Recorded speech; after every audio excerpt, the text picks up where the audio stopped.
Welcome to the 55th video in the series, Foundations of Communist Organizing. Today we'll be going over the 1974 piece by the ICP, The Communist Party and the Tradition of the Left, Part 2, The Party. I've subtitled this Revolutionary Cohesion Transcending Bureaucratic and Spontaneous Fallacies. The Communist Party must have a specific form and structure to effectively carry out its aims. The party should be centralized with differentiated organs and a central organ capable of coordinating, directing, and issuing orders to all other organs. Communication networks should connect the center to the periphery and vice versa. Individual members must have absolute discipline to the central organ, and sections and local groups cannot be autonomous. Any communication networks that do not align with the center must be rejected. However, the party's centralization differs from other centralized organizations. It should not be based on coercion or specific disciplinary mechanisms, but on the identity of interests, solidarity, and the aims of differentiating itself from external groups and conditions. While irreconcilable conflicts of interest necessitate coercive structures to maintain centralization, like the state, the party achieves centralization naturally, spontaneously, and organically. Organization is the aim, and that does not necessarily require statutory codification, disciplinary regulation, distinction between base and center, or division of labor. What is required is that members in the hierarchy are committed to the program, doctrine, and tactical norms of the whole party. The party is best understood as a living organism with its own physiology, dynamics of development and activity, potential diseases, and environment it functions in this case, class struggle. It has specific organs and structures necessary for its development, and centralization must support its positive aspects while guarding against potential diseases from external sources. To guide its development, the party draws upon the concept of the quote-unquote historical party, a phantasmal ideal based on theory, principles, final goals, and historical experience. The quote-unquote formal party, the actual organization existing at any given time, should use the historical party as its model and inspiration. All members should be familiar with the historical party and strive to align the formal party with its ideals. The party seeks to operate in absolute harmony with communist principles, traditions, and aims, and avoid any dictation by individuals who may diverge with those in particular circumstances. Leaders and hierarchies exist to ensure centralized, efficient, and disciplined action, but their decisions must be based on historical understanding, not personal whims.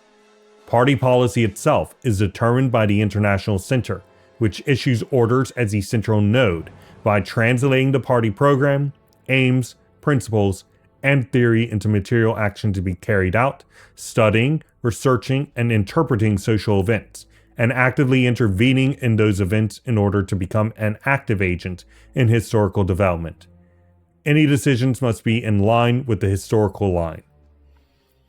Action precedes understanding and consciousness. People join the party through action, which then cultivates class consciousness. The party itself embodies class consciousness through its members' actions, internal and external dynamics, and the implementation of its doctrine, program, and tactics. Before, they claimed that the proletariat does not exist outside the party, but here they do admit that the proletariat exists in a, quote, cold, statistical character, end quote. The party allows the proletariat as a class to transcend this, develop real class consciousness, and become an active force. New members do not need pre-existing class consciousness to join. Instead, they learn through simultaneous engagement with theory and action within the party's collective work. This includes defending and quote-unquote sculpting theory, participating in mass struggles, and organizational tasks. The party provides continuous theoretical preparation, analyzes external conditions using its doctrine, and carries out practical organizational work to engage in direct proletarian action alongside the proletariat. Rather than predetermining a member's discipline and knowledge, the party assesses these through their work. Aspiring militants need courage, selflessness, heroism, and a willingness to fight, developed through collective action, rather than just knowledge. They should strive to understand and embody socialist character and sensibility, learning more from action than from rigid study.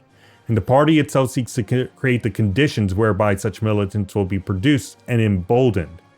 Those unwilling are either sympathizers with the communist cause or prospects, but are not militants.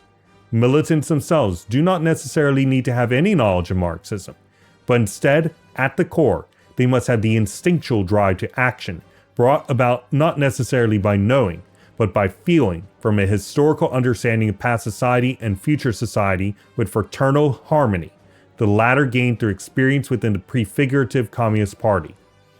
In terms of professional revolutionaries, what this means specifically is that their profession is revolution, not that they are on the payroll of the party. Rather, they carry out revolutionary activity as their role in the technical hierarchy. Side note, it is in fact necessary for these people to be on the payroll. Just putting this out here, right? Else the only people capable of being a full-time professional revolutionary are those that do not need an income. This can be sidestepped if the party itself. Prefiguration of communist society has also established a commune which can support all activities, but effectively that's still putting them on the payroll. So just putting that out there. The party needs to be able to support its members that are eschewing, regular wage labor with incomes. This is a reality that has to be dealt with. Otherwise, your, professional revolutionaries or professional full-time revolutionaries will have a 40-hour work week, 9 to 5 job wherein, they are also worried about losing that job too, because their communist activities get found out. Anyway, continuing. Individuals are not solely responsible for successes or failures. These reflect the party's overall functioning. Instead of shuffling individuals to fix problems, the party should focus on developing sound work methods and traditions. Positions should be designed to be foolproof, quote unquote, and individuals should be assigned based on their demonstrated abilities within the collective framework. Orders from the center should aim to increase discipline and unity, and the rank and file should reject any that do not align with this principle. This creates a dialectical relationship between the base and center, grounded in the movement's traditions, preparedness, and continuity in thought and action. Leaders act as conduits for collective thinking and action, clarifying the party's collective experience rather than imposing their own ideas. In the text, it claims that inspiration does not exist, seeking to avoid making a claim towards the existence of quote-unquote divine inspiration or the like, which I assume that's why they say this. But then they express that particularly developed individuals, leaders, can express things that look like inspiration or intuition at a given moment. This is though they can claim that they're not actually developing new tactics, principles, and so on, and instead claiming it simply a quote-unquote clarification of the program and history, even when the not new quote-unquote ideas are not quote-unquote intuited or inspired. This is, okay, changing the names of things does not change the things themselves. Okay. Continuing, the party should strive to develop a structure that doesn't rely on individual genius, fostering leadership at all levels, and must be capable of removing anyone from any position regardless of past contributions, and adapting to function effectively even without specific individuals. It should allow the proletariat to transcend individual limitations and develop genuine class consciousness as an active force.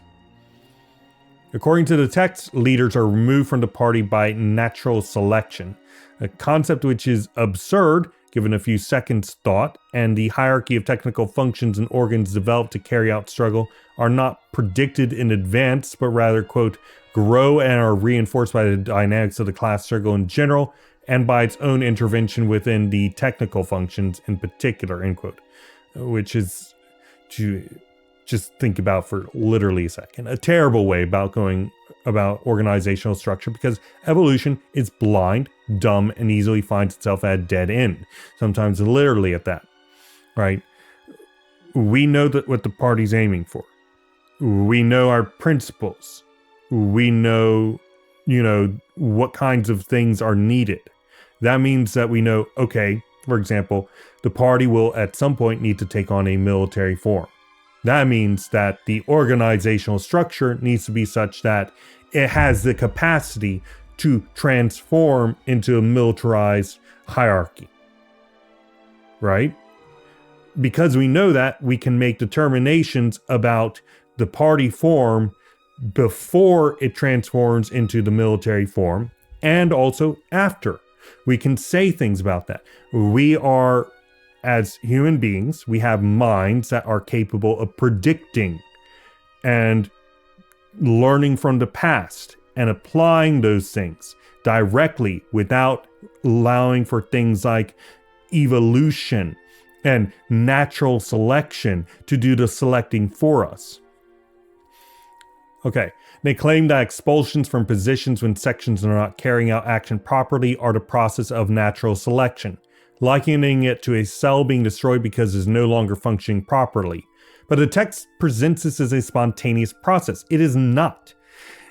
In actual organic beings, it is a profoundly mechanistic one, wherein the organs are analyzed and terminated through coercive force if they do not do so automatically, instilled in the cell itself.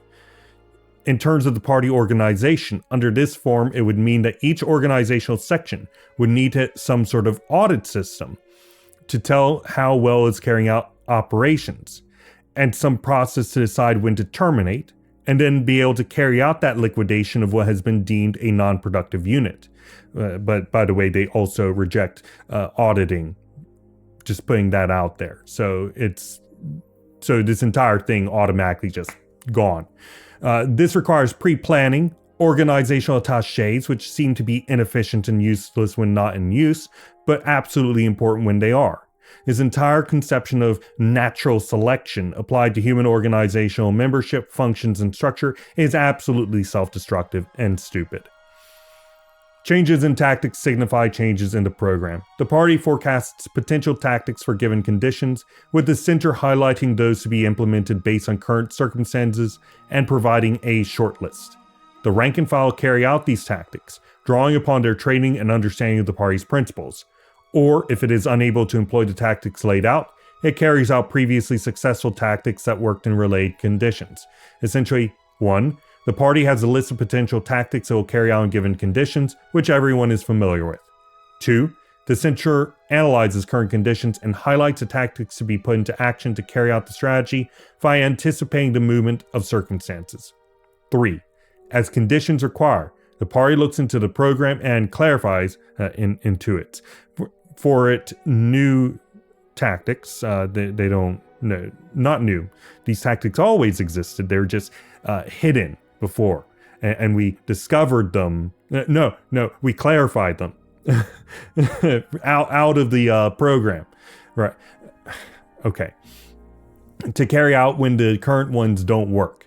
The party draws upon worldwide historical experience, past, present, and future, to develop a program that anticipates and shapes the future. Organization is the primary aim, achieved not through rigid rules but through organic hierarchy, shared commitment to the party's principles, and the practical application of tactical norms in daily life. This hierarchy trends towards the elimination of coercion and operates within the limits of technical rationality, wherein there's a natural division of labor resulting from everyone in the party moving between forms of party work to learn through doing. Eventually, everyone knows who is good in one place compared to another, and assignments develop. The party must be capable of revolutionary violence as a means to an end, but its organizational dynamic should always reflect its ultimate goals. It should prefigure communist society by rejecting conflicts of interest, coercive hierarchies, mercantile relations, embracing common, voluntary commitment based on trust and solidarity. By transcending bourgeois individualism and factionalism, the party fosters rational problem solving, spontaneous discipline, and a focus on collective action. It constantly struggles against internal tendencies, aiming for formal, mechanical, democratic, and bureaucratic hierarchies and divisions of labor to be suppressed. Fundamentally, individuals should lose their importance as anonymous, impersonal collective takes the fore with spontaneous discipline. It carries out a negative transcendence through the prefiguration of communist society of internal struggles, coercion, bureaucracy, formalism, careerism, cult of personality, and so on. To maintain this negative transcendence, in the same way that an atheist negatively transcends belief in God within a religious society, the party must engage in constant party struggle, or coercion, by the way, and continuous work to fight against these trends. So, they're fighting a battle, and it's a continuous one. And therefore they need structures in place in order to deal with that, right? They need to have some sort of internal education system. They need to have internal auditing systems to make sure everybody's maintaining the correct positions. They need to have some way of determining, okay, this person is not good in this position, therefore it needs to be moved to this other one, etc., etc. None of that's spontaneous. None of that is natural selection. That is a direct making decisions and notating somebody's good at this, somebody's bad at that. This is the kind of organizational structure we need here. We don't need it over there. And using our brains in order to think about the conditions and apply things rather than letting the organic chips fall where they may and then catching up in afterwards once the damage has already been done. No, that's stupid. Don't do that. I don't know what they're thinking. I think that this sort of thing maybe works okay-ish in a already long established organization that has already built up all the structures, and people don't really think about what they already have or anything along those lines. It's no good for anything that's trying to start up and develop itself. It's just not functional, and it never can be. All right. That being said, that is the end of my summary of the Communist Party and the tradition of the left, part 2, the party. Tomorrow we will be going over part 3, internal party struggle. As usual, if you'd like to go over the quotations I derived this summary from, you can go into the Google Doc below and you'll find my notes. The description below, and you'll find a link to this Google Doc, which contains my notes along with this. You'll also find a link to the United Marxist Pact Discord server if you'd like to talk about this and give your own thoughts on organic centralism if you happen to be board guests of some type. Then I'd love to have you and we can talk shop or something along those lines. I don't know. Anyway, that's the end of today's topical summary. I hope to see you tomorrow.